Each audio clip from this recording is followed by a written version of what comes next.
जय हो। ये हमारे को ये चल रहा था।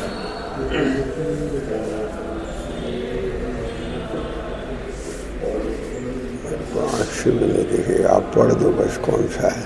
मूढ़ात्मा यत्र विश्वस्तस् ततो नान्यद्भयास्पदं यतो भीतस्ततो नान्यद् अभयस्थानमात्मनः।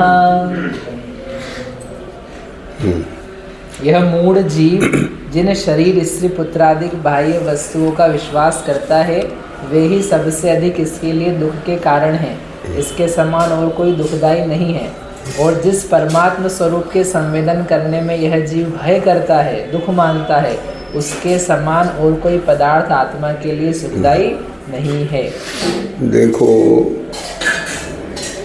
हमारे शासन नायक भगवान महावीर स्वामी यहाँ जिनालय में विराजमान है। हमने प्रतिमा में अरहंत परमात्मा की स्थापना की है।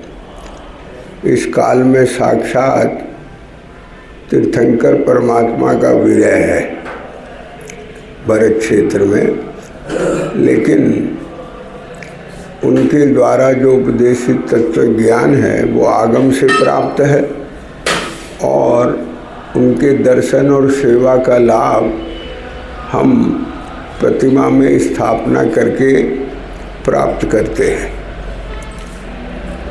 अपन सभी ने जिन अरहंत भगवान का भी भक्ति भाव से अभिषेक प्रक्षाल किया है, वास्तव में हमने अपने पाप भावों का प्रक्षाल किया है। हमको इतना हर्षित होना चाहिए कि 3 लोक की संपदा उससे भी बहुत भारी पलड़ा है अरहंत परमात्मा की भक्ति का। पुण्य से इसको चक्रवर्ती पद मिल जाए और दूसरी तरफ अरहंत परमात्मा की सेवा भक्ति, उनके दिव्य ध्वनि का उपदेश का लाभ मिले, तो कौन सा पलड़ा भारी है? आप विचार करेंगे। भरत चक्रवर्ती कहता है कि मेरा भाग्य नहीं है मैं 6 खंड जीत के आया, भाग्य तो मेरे उन भाइयों का है जिन्हें समो शरण में भगवान का उपदेश सुनने मिल रहा है। वो क्यों है कि देखो, एक पुण्य के फल में संयोग मिलते हैं।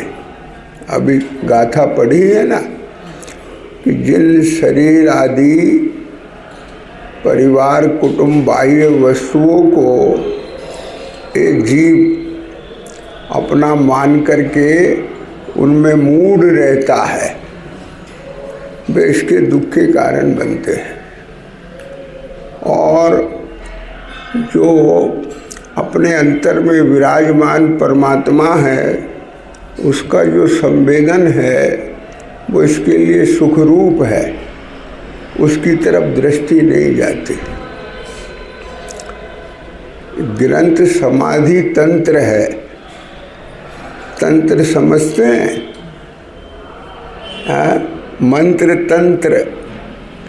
तंत्र माने विद्या, टेक्निक, साधने की कला। तो समाधि को साधने की कला बताई इसमें।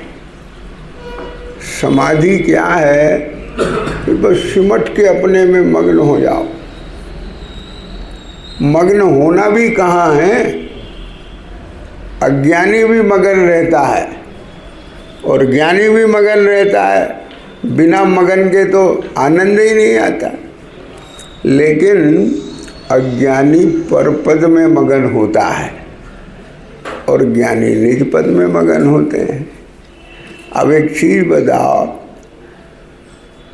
ना समझ तो कहीं भी बुहारी लगाता है और समझदार अपने घर में लगाता है कि भाई बुहारी लगानी तो अपने घर का कचरा निकालो जहाँ रहना है परमानेंट। क्यों भाई? है या नहीं? मेहनत कहाँ करना कि अपनी उस जगह पे जहाँ रहना है। तो ज्ञानी अपने असंख्यात प्रदेश रूप जो सत्ता है, स्वक्षेत्र, उसमें जितना भी विकार है, वास्तव में तो अगर परमार्थ से देखें तो वहाँ विकार नहीं है, और जहाँ विकार है वहाँ चेतन तत्व नहीं है। समझ रहे हैं ना? हाँ, क्योंकि विकार चेतना का तत्व नहीं है।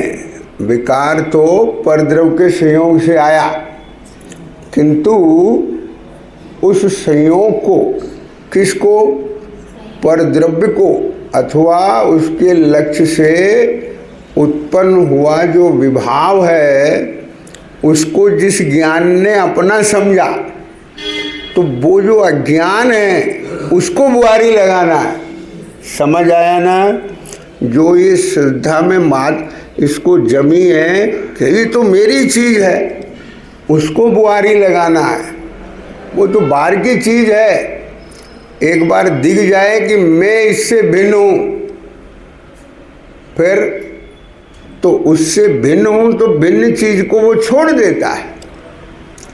अब वो सारा उसका व्यवहार फिर व्यवहार रूप से भी बनता है, और परमार्थ की दृष्टि परमार्थ रूप से रहती है।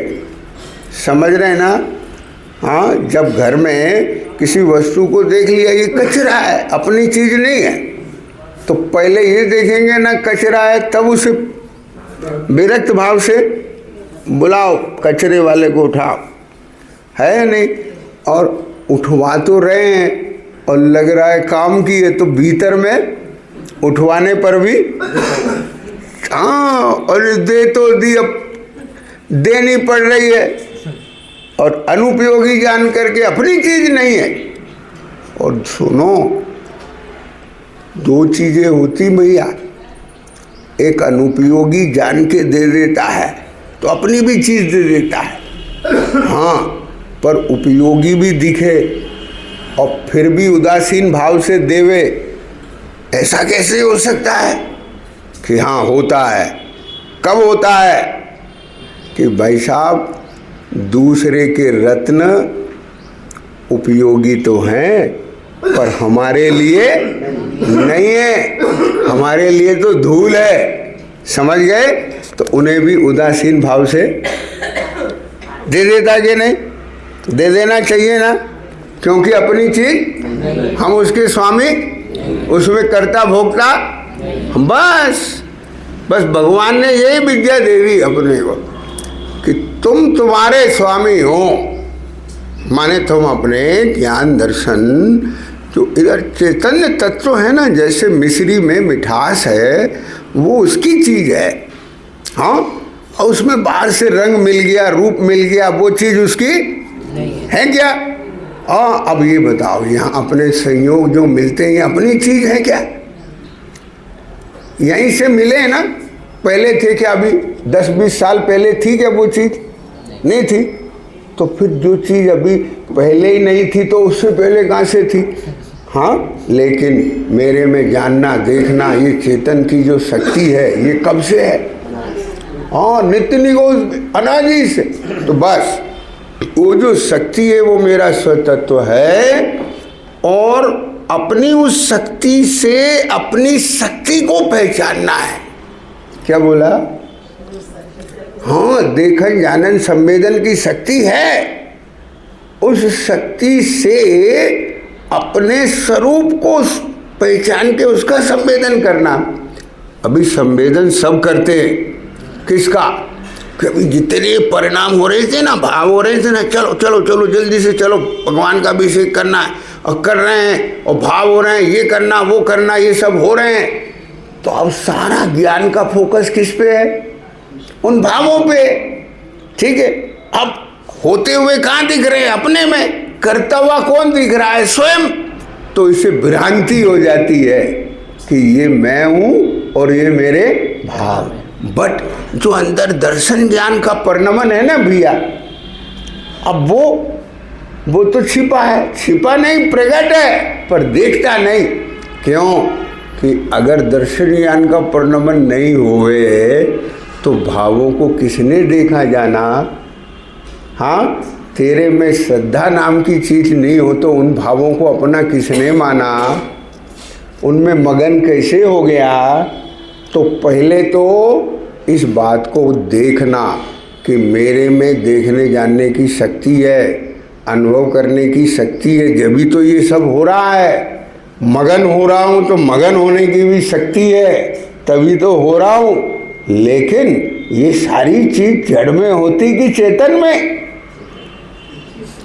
तो फिर लक्षण से लक्ष्य की व्याप्ति करके उसकी श्रद्धा करना कि मैं जड़ लक्षण वाला नहीं, मैं तो चेतन लक्षण वाला हूँ ना।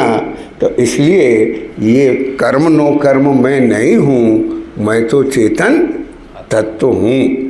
ऐसी अपने को दृष्टि हो जाएगी, उसकी श्रद्धा हो जाएगी, उसका ज्ञान हो जाएगा, तो फिर मगनता किस में चलेगी? हाँ, कहाँ रचियो पर पद में न तेरो पद, पढ़ा है ना? कहाँ पे? हाँ, छे डाला जी में। हाँ हाँ, तो अपने पद में, हाँ बस अपने पद की पहचान करके उसकी श्रद्धा करके उसी में मगन होना है। भगवान वही मगन है, उनने देखा यही शाश्वत सुख का मार्ग है। और देखो, जो हितोपदेशी होते हैं वो हित के उपदेश देते हैं, और उन्होंने सारे जगत को एक ही उपदेश दिया है जो उन्होंने प्राप्त किया है। हाँ, अहित को प्राप्त नहीं किया, इसलिए उसका उपदेश क्यों देंगे? और प्राप्त करने योग्य सब प्राप्त कर लिया, अब बचा कुछ नहीं हित प्राप्त करने का। इस संपूर्ण निर्दोष दशा को प्राप्त हुए, इसलिए उन्हीं का उपदेश सुनना। क्या बोला? हाँ, जिसने पूर्ण हित को प्राप्त किया है वही हमें हित का उपदेश दे सकता है, और उसी का उपदेश लेना चाहिए।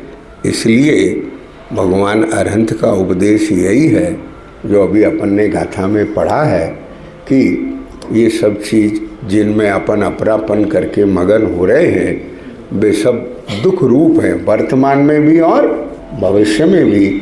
और जो अपना स्थायी पद ज्ञान पद है वही सुख रूप है। इसलिए ज्ञान, अपने ज्ञान स्वरूप का संवेदन करके मुक्ति का मार्ग प्रशस्त करे। यही मोक्ष मार्ग के जो नेता अरहंत देव हैं उन्होंने अपने दिव्य ध्वनि का सार यही बताया है। इसको प्राप्त करके अपन सब शीघ्र इस दशा को प्राप्त हुए, ऐसी मंगल कामना करते हैं। ओम महावीर भगवान की जय।